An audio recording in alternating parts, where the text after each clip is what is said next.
Za dobro jutro 50 vršiških serpentin do Zadnjice, za še lepše dopoldne pa po mulatjeri na Kriške pode. Takole jeseni tudi ni pretirane gneče. Na tabli piše 4 ure, nazadnje sem potreboval 2 uri 45 minut in skočil še na Stenar. Tudi danes mislim, da bom šel še na enega od vrhov.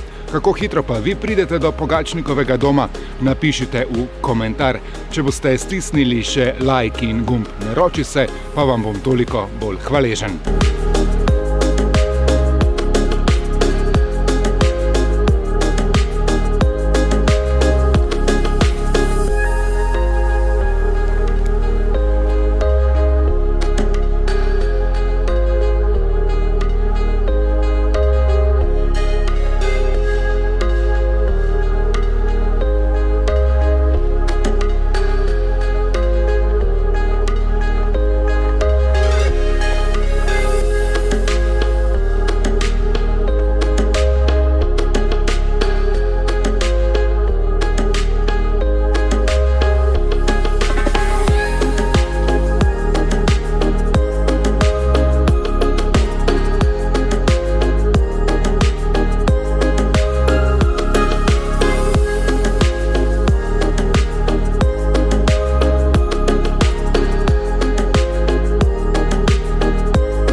Glej ga, Zgornje Kriško jezero, tega še nisem videl.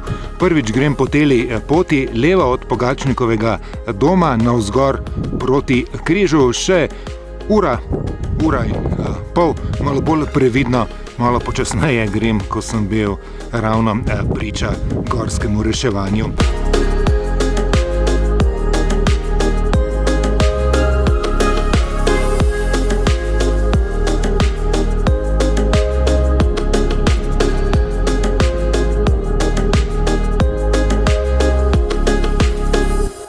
Razor, tale vzpon pod Razorjem in nad Zgornjim Kriškim jezerom je res zelo zanimiv, sicer tehnično malo zahteven. Čelada pride, prav saj hodimo pod stenami, kjer je kar nekaj padajočega kamenja. Na krajšem odseku je potrebno tudi malo poplezati, ampak ni preveč zahtevno. Še zadnji metri in sem na križu.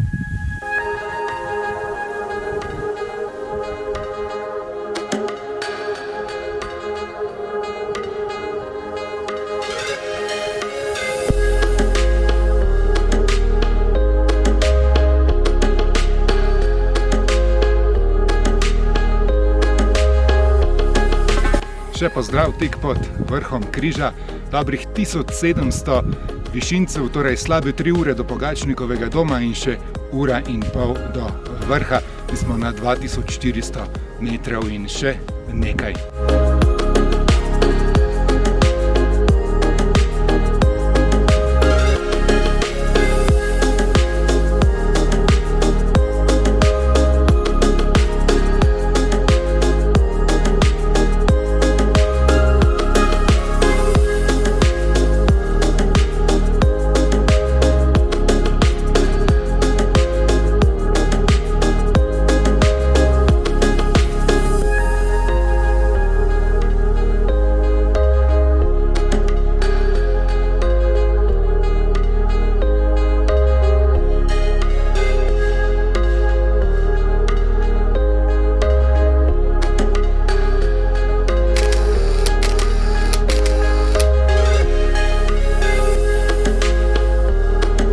Pogačnikovega doma sem se stopil po drugi strani čez stenarska vratca pod križem in stenarjem, kjer se radi zadržujejo kozorogi in ja, končno sem jih videl tudi v Sloveniji.